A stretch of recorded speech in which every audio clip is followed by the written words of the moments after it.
他离过婚，心眼还特别多，总爱算计，提出想和我结婚，但拿不出真诚的态度来。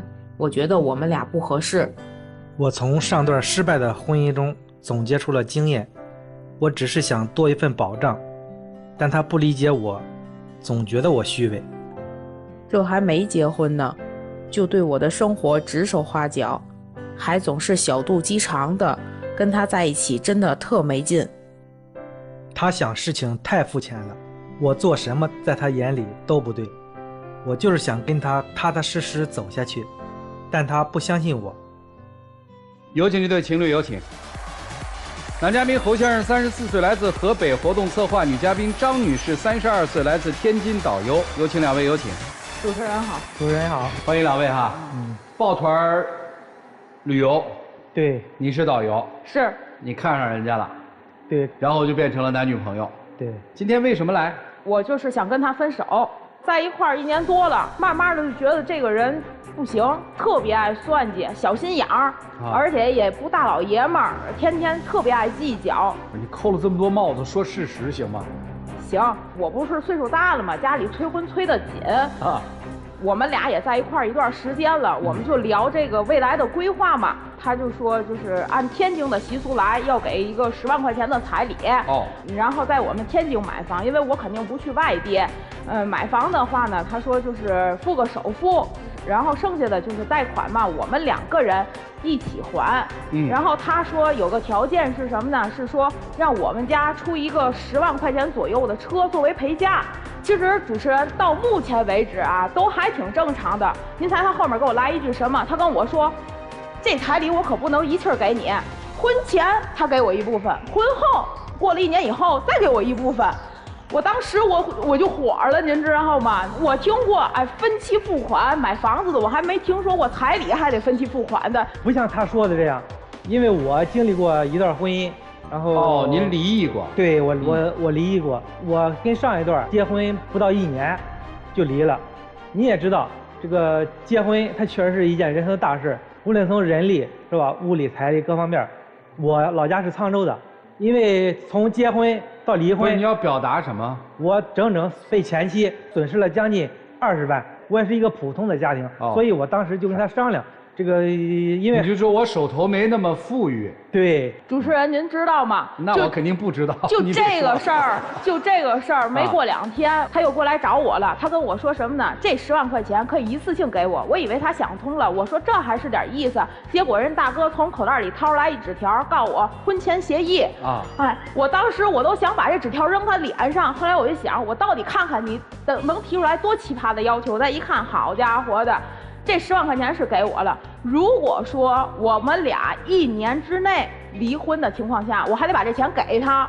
然后这房子不是他付的首付嘛，这房子挂他名儿，但是这钱就是这贷款是我们俩一块儿还的。然后他呢说把我付的那块儿还给我。最奇葩就是我们家不出一10万块钱的车作为陪嫁嘛，这车他得给我卖了，折旧了之后这钱还得半匹。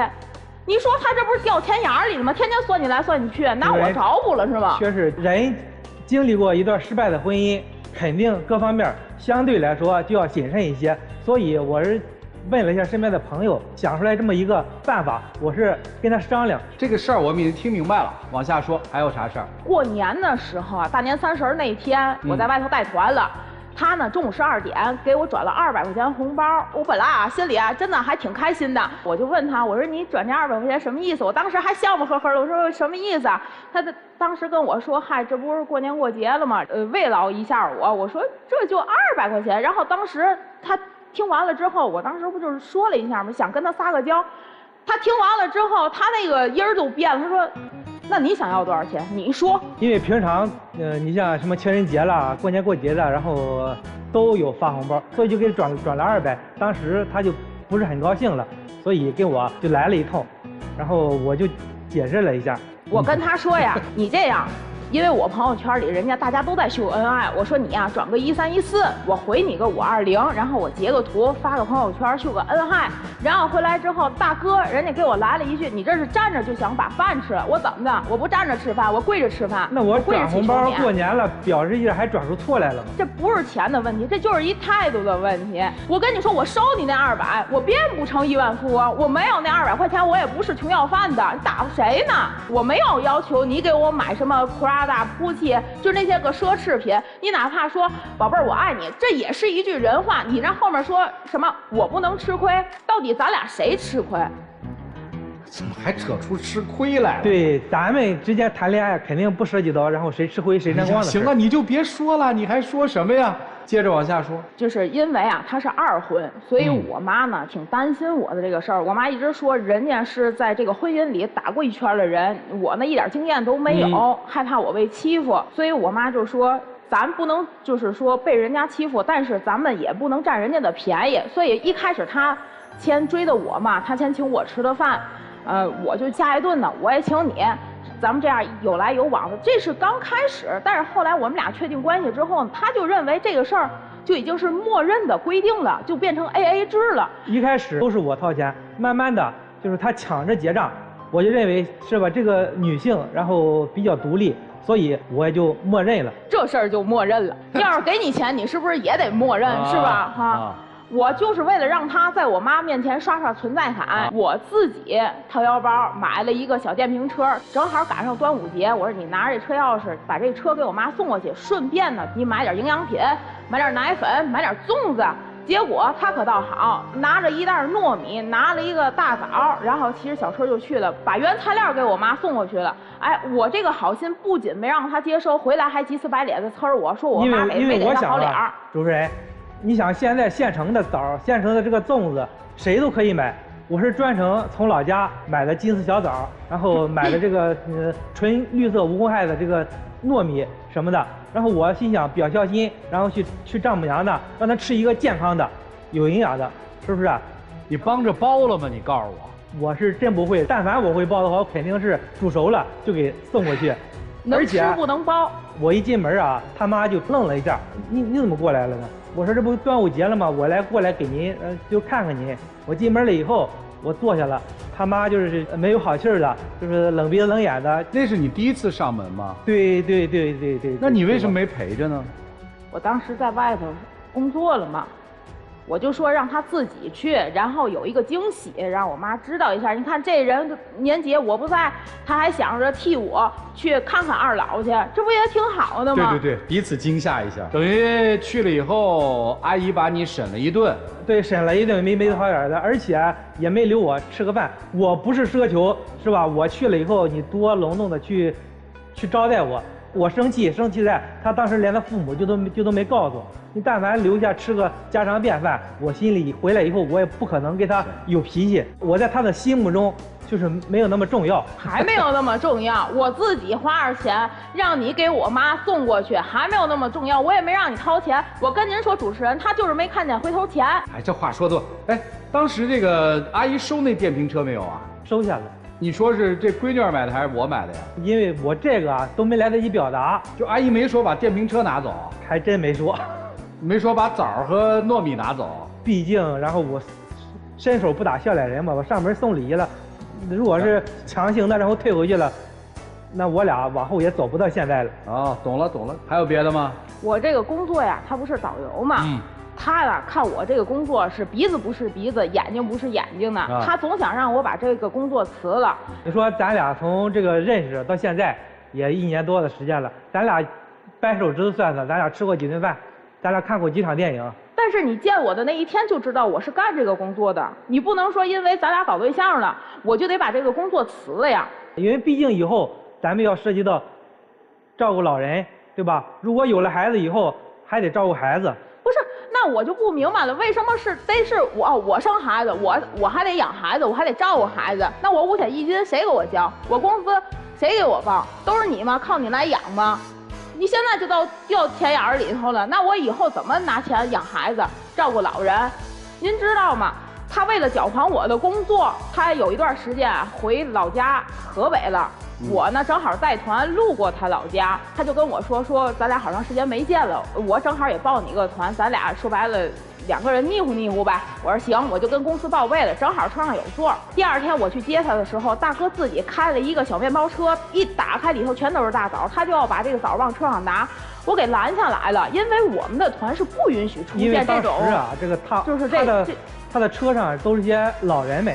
我想了，既然走到我们这个沧州了，我拿点这个我们沧州的特产，就是黄花冬枣。那时候冬枣就正好。你是送给大家吃是吗？对，我是想送给大家品尝品尝。如果确实有尝得好的，私下留个联系方式，是吧？然后我给，因为现在物流太方便了，我给。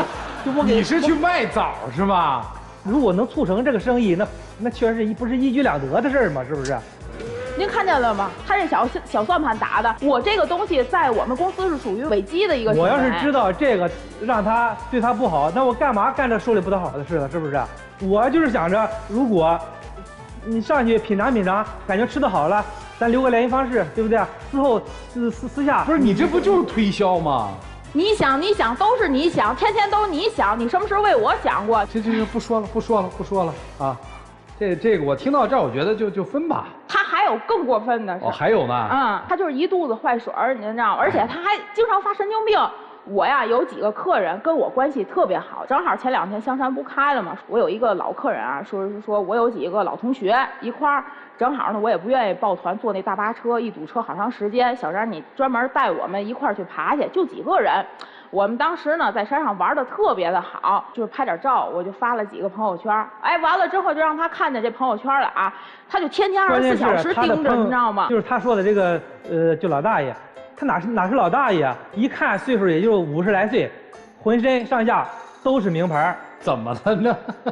关键是他挽着这个他所谓的这个就老大爷，而且在一块儿吃饭，你说得处到什么关系才能处到然后这种地步呢？而且现在现实社会它比较现实，是吧？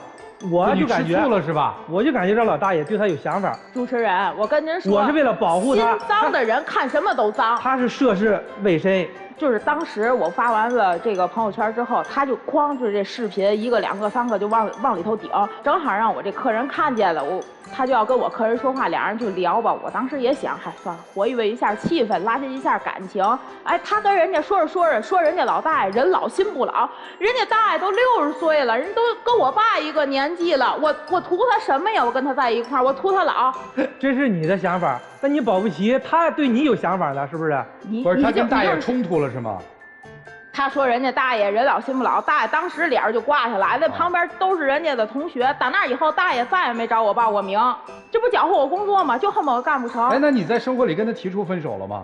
我跟他提了，不同意啊？不同意啊！天天的因为我不在家，他老去我妈那哈儿，他跟我妈说还想在一块儿。因为我俩相处这段时间来说，从脾气、性格各方面，相处来还算可以，就是因为还可以，就是因为最近。就是涉及到一些实际问题了，走到这个谈婚论嫁的这一阶步，我问一下，谈了1年多是吧？你们吃饭花了多少钱啊？大几千是肯定是有的。分手的话，这些钱要不要算一算？那肯定是不可能，然后去清算的。哦，不清算。因为我俩你看啊，感情方面你又看不上他的工作，你又不相信他的人品，你图这姑娘什么呀？我不是不信他的工作，我是不相信那大爷。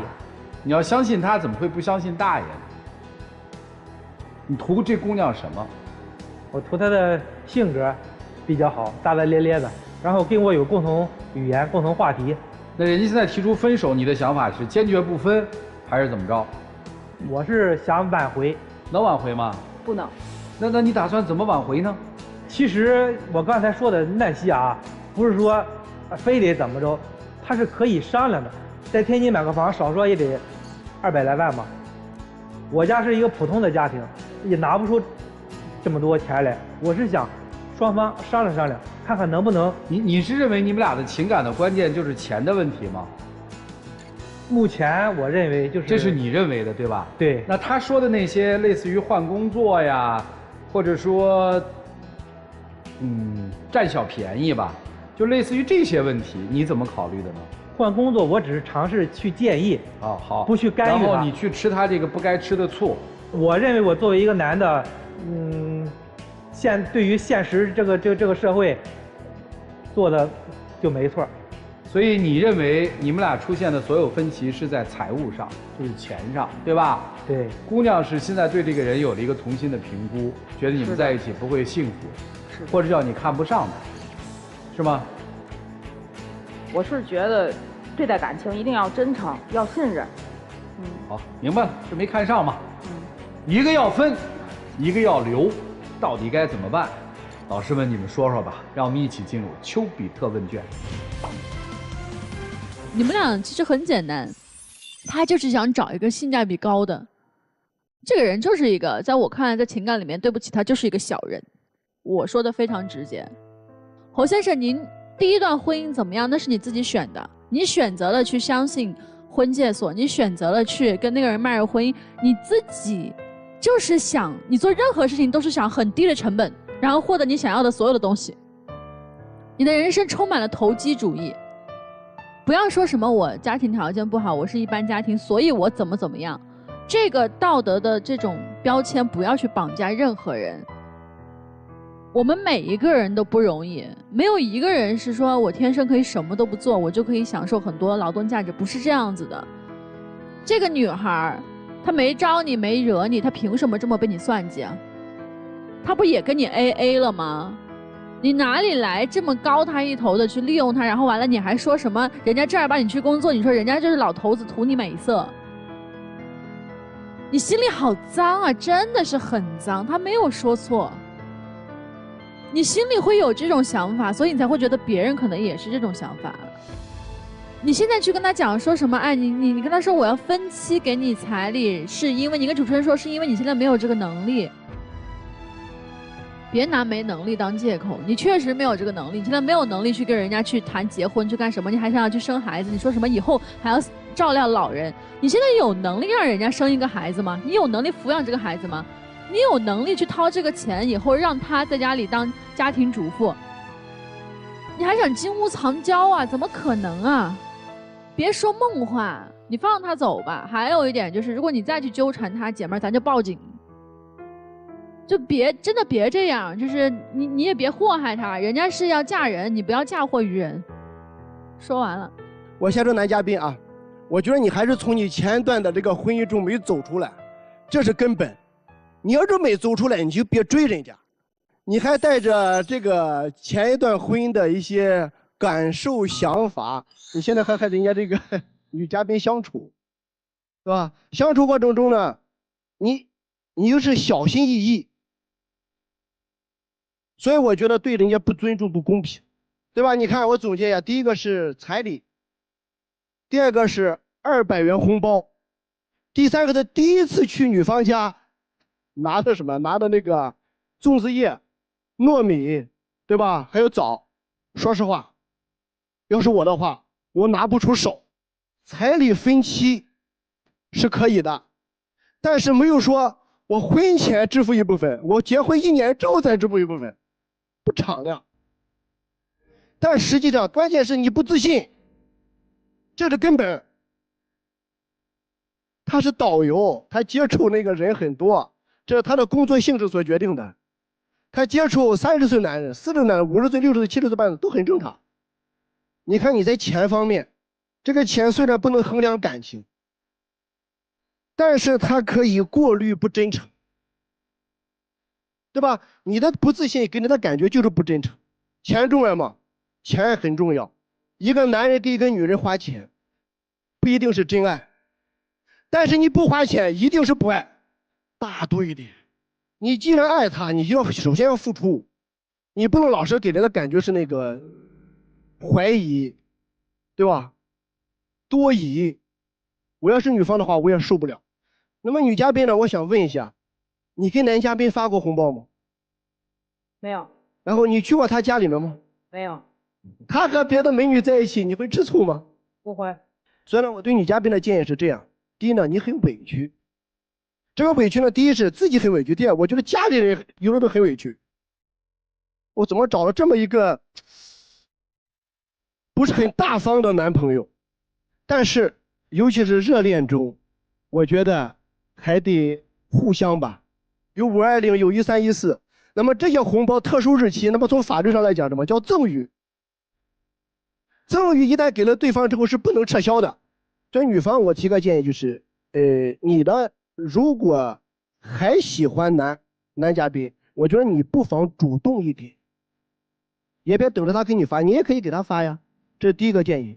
第二个建议，我觉得时机成熟的时候，和男方也一起看看他家，了解了解他家到底怎么样，家里怎么样。我觉得你既然要结婚要相处，我觉得看他家庭还是很重要的。没发过红包，但是买过礼物，这不很好吗？最后一个建议，我建议你不要换工作，因为我发现你特别喜欢这个工作，而且我感觉你也做得很好，所以我就这3点建议。好，谢谢任律师。哎，如果大家有些什么法律问题想咨询您的话，怎么联系呢？如果大家观众有法律问题需要咨询的话，请关注北京冠岭律师事务所的微信公众号。哦，那个公众号里就可以找到您，是吧？可以找到我呢可以免费咨询。好，谢谢任律师。既然这段感情没有感情，我们就不如谈投资、谈算计吧。直白一点嘛，我觉得作为成年人都30多岁了，何必那么绕圈子呢？男生，你投资失败了，我觉得你现在无非就是不认嘛。我觉得钱的事儿对你来讲很重要，钱对所有人都很重要，但对你来讲重要性是不一样的。重要性在于有3点。第一点，关于彩礼，你其实希望找一个不收彩礼的人，他也别给彩礼，我也不要彩礼，大家最好裸婚。有没有这样的姑娘？有，也有这样的小伙子。第二个，在恋爱的时候，我们都知道恋爱有恋爱成本，吃饭、看电影、出去玩，怎么都有恋爱成本。你特别希望的是那个人恋爱成本能跟你共摊 ，AA 制最好。如果不行，最好4-6，也就是你出6，他出4，但是他不能不出。所以这是你对于恋爱成本的考虑。还有第3个核心的钱，就是其实你希望对方能跟你共同打拼，未来现在共同打拼，别计较钱，别算计钱。所以这是你这一次你的算计没有成功，你的投资没有成功，你找错人了，眼光不好。你第一段恋爱、第一段婚姻就是眼光不好，你甭说什么相不相亲网站的、相不相亲单位的。总之你就是没找对人，因为你就是眼光差了点儿，因为你不知道自己要什么样的人。所以我觉得就一句话送给你吧，坦诚的面对自己的需求，这个人就够诚恳了。而且还有最重要的一点，我觉得说你抠吧，你一点都不抠，你还是懂点人情世故，但是你的人情世故做的这个面子吧，的确就没了。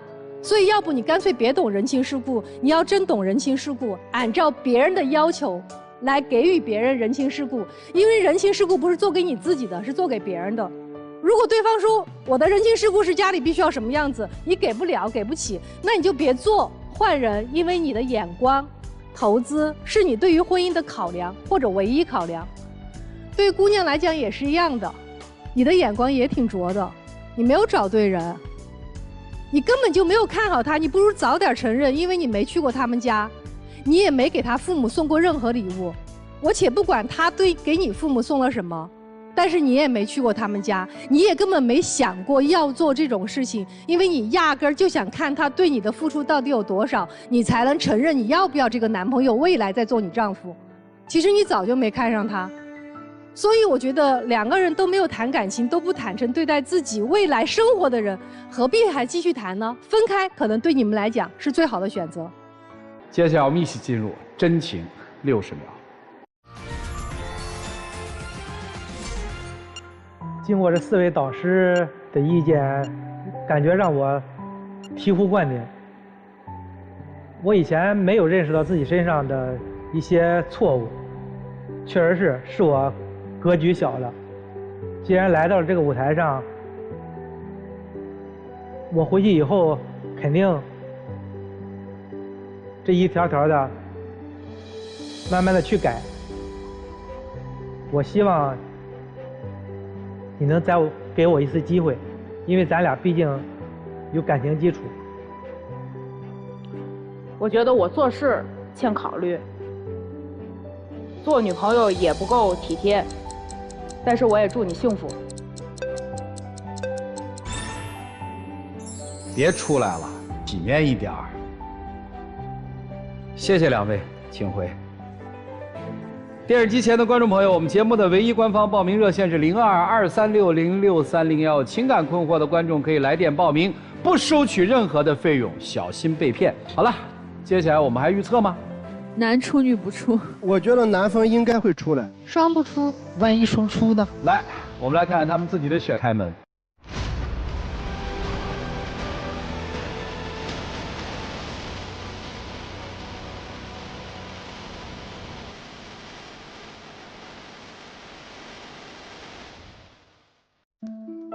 如果没有彼此共通的东西，怎么可能有1年多的恋爱生活？还是有相像的，因为了解而分开，因为了解而在一起，其实都是情感很自然的事儿。希望每一对恋爱当中的人都能够体面地面对自己的内心，真实地去找那个你想。电视机前的观众朋友，再次感谢大家的收看和陪伴，同时也感谢我们4位老师给我们做的精彩的点评。我们下期节目再见，谢谢大家。